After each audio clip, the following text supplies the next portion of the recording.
आपण इयत्ता पहिलीसाठी दशक व एकक हा घटक मी इथं घेणार आहे.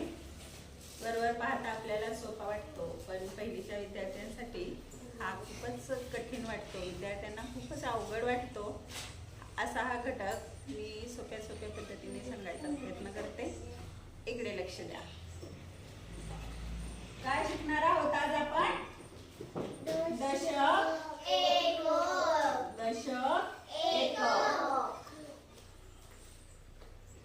1 ते 10 आपल्याला माहिती आहे. 1 ते 10 संख्या, 10 म्हणजे किती, 9 म्हणजे किती, हे आज आपण शिकलेलो आहोत. पहा इकडे फळ्यावर. दशक काढण्यासाठी मी असे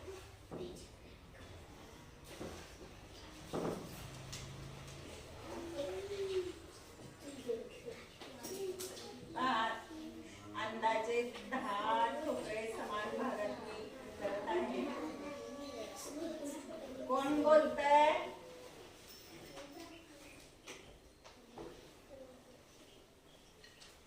पडला तर एखादा ठोकळा वाढवून घ्यायचा. तर मी फळ्यावर एकूण 10 ठोकळे काढलेले आहेत. आपण सरळ पट्टीने रेषा ओढून त्यात 9 रेषा वाढल्या की 10 ठोकळे तयार होतात. बघा विद्यार्थ्यांनो, इकडे लक्ष द्या. मी किती रेषा ओढल्या? सरळ 10 ठोकळे तयार केले. 9 रेषामध्ये ओढले. तर 10 ठोकळे तयार झाल्यानंतर आपण त्यात 1 ते 10 अंक लिहून घ्यायचे. 1 2 3 4 5 6 7 8 9 आणि 10.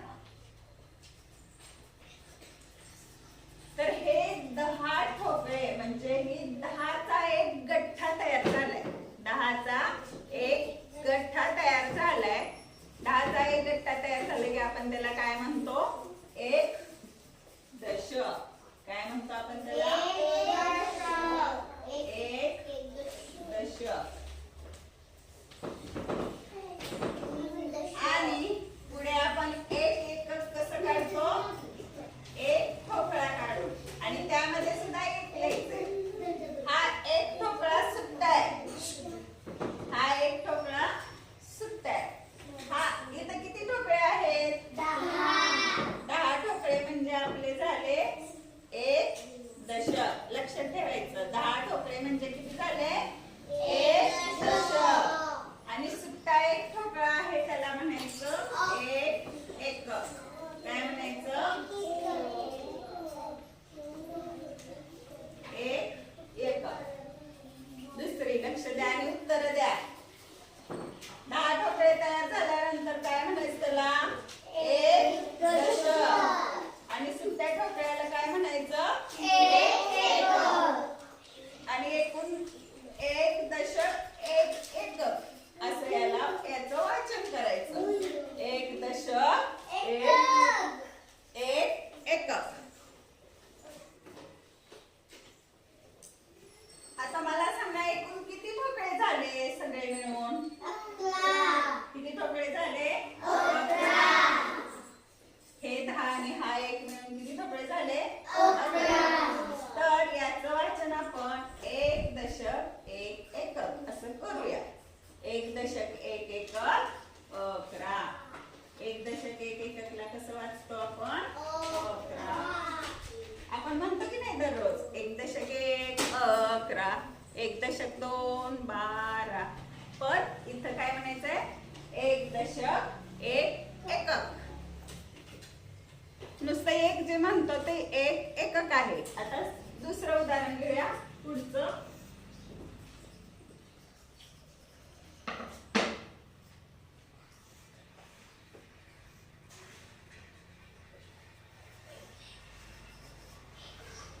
याचे पण किती ठोकळे तयार करायचे आपल्याला?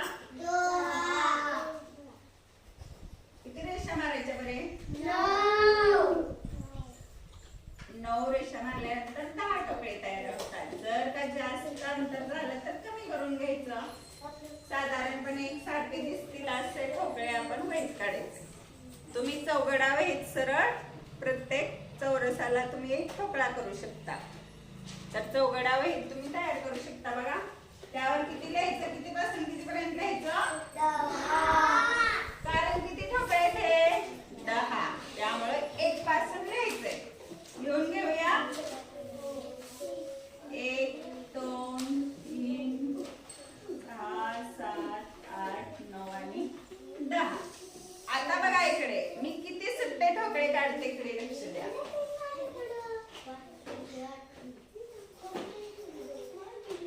किती ठोकळे काढले मी? 2. लिहा त्याच्यावर. 1 2. किती ठोकळे काढले? 2. आणि इथे किती लिहिले? 6.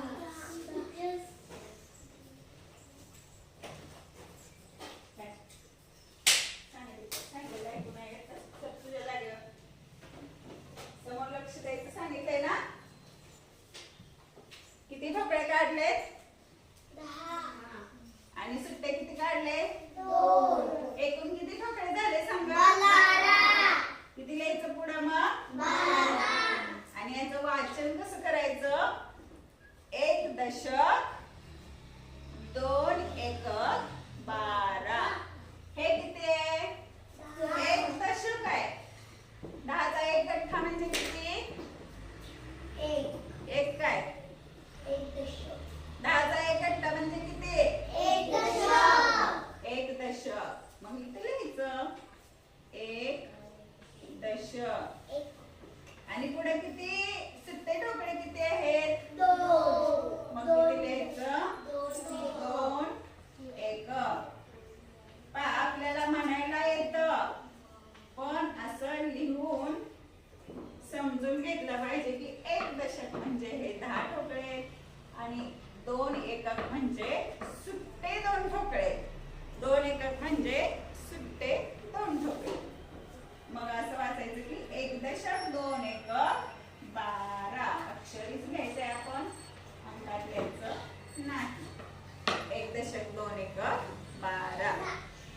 तर अशा पद्धतीने सराव केल्यानंतर आपल्याला दशक आणि एकक ही संकल्पना लक्षात येईल आणि आपल्याला दृढ होईल. यानंतर आपण याच पद्धतीने 1 दशक पुढे जर मी 3 ठोकळे काढले तर काय लिहिणार आपण इथं? 3 ठोकळे झाल्यानंतर काय म्हणायचं याला? कोण सांगतंय का?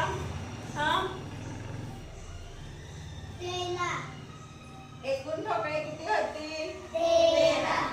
वाचणार कसं आपण? याला वाचणार 1 दशक आणि सुट्ट्या ठोकळ्यांना काय वाचणार आपण? 3 एकक. काय वाचणार? एकक वाचायचं, एवढंच लक्षात ठेवायचंय. ह्याला काय वाचायचं? 3 एकक. 1 दशक 3 एकक. 1 दशक 3 एकक किती? 13. 1 दशक 3 एकक 13. लक्षात आलं? आता मी आणखी एक ठोकळा वाढवते. किती ठोकळे झाले सगळे? 14. मग लिहायचं कसं? 1 दशक किती एकक? 4. कॉन्फिडन्सली माहितीये तुमचं बरोबर आहे. किती सुट्टे आहेत ठोकळे? 4. मग इथं लिहायचं 4 एकक. 1 दशक 4 एकक किती झाले? 14. त्यानंतर 5 ठोकळे केल्यानंतर काय होईल? 15. आणि वाचायचं कसं सांगा? 1 दशक 5 एकक 15. बरोबर. 1 दशक 5 एकक 15. 6 ठोकळे केल्यानंतर 16. आणि वाचन कसं करणार? 1 दशक 6 एकक 16. 1 दशक 6 एकक 16.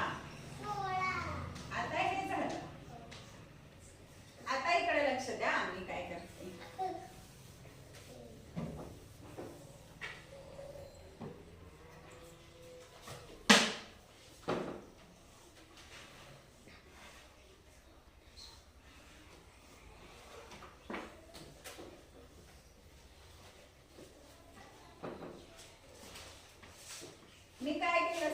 सांगते बरे?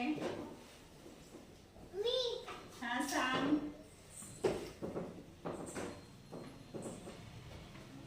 सृष्टी सांग काय केलं मी? आणखी एक दशकाची माळ काढली किंवा आणखी एक दशकाचा गठ्ठा इथं ठोकळे मी उभे केले. एकावर एक किती ठोकळे आहेत इथं? 10. एक दशक ठोकळे. मग असे इथं किती माळा झाल्या किंवा किती पट्ट्या झाल्या बरे दशकाच्या? दोन पट्ट्या तयार झाल्यामुळे हे किती दशक झाले? 2 दशक. 2 दशक म्हणजे किती बरे? किती ठोकळे झाले सगळे? 20. किती ठोकळे झाले? 20. बरोबर. आणि मी आता सुट्टा काढला 1. किती ठोकळे झाले? 21. पण ह्याला काय म्हणायचं बरं? सुट्ट्याला? बरोबर. ह्याला काय म्हणायचं? आणि ह्याला काय म्हणायचं? दशक. किती दशक झाले? दशक किती झाले? 2. बरोबर. किती दशक झाले? 2. आणि किती एकक आहेत इथं? मी किती एकक काढले? 1. त्यामुळे 2 दशक 1 एकक. एकूण किती ठोकळे झाले? कोण सांगेल?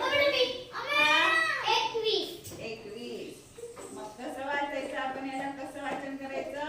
2 दशक 1 एकक. बरोबर.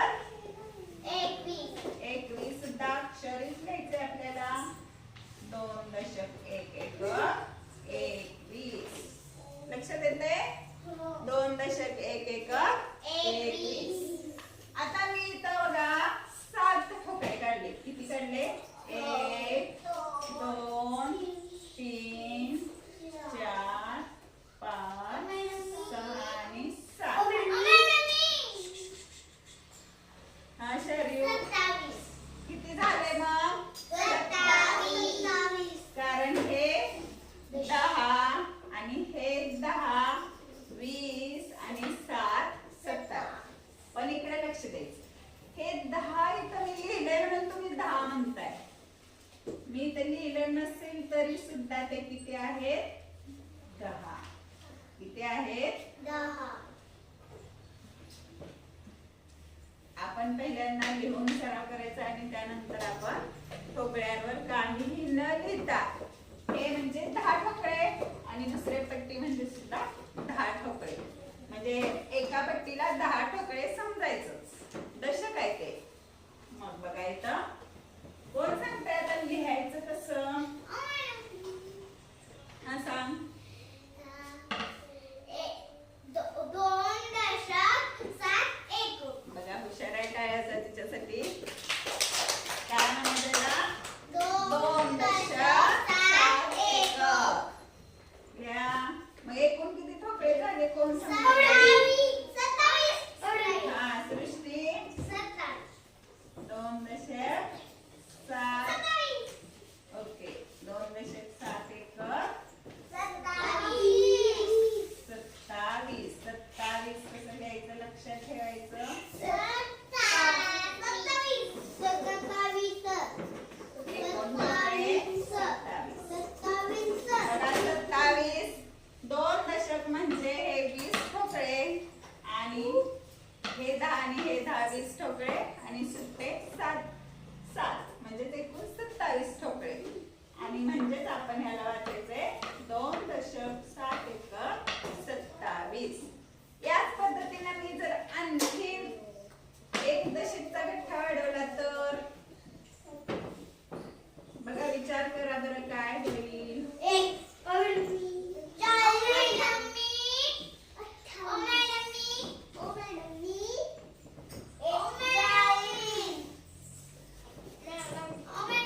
झाले शौर्य? 30 दशक म्हणायचं का त्याला? दशक म्हणजे किती सांगा? दशक म्हणजे किती ठोकळे? 10. हे 10, हे 10, हे 10. 3 दशकचे 30 म्हणायचं. म्हणजे ह्याला एकाला 1 दशक म्हणायचं, दुसऱ्याला 2 दशक म्हणायचं आणि तिसऱ्याला 3 दशक म्हणायचं. ह्याच्यावर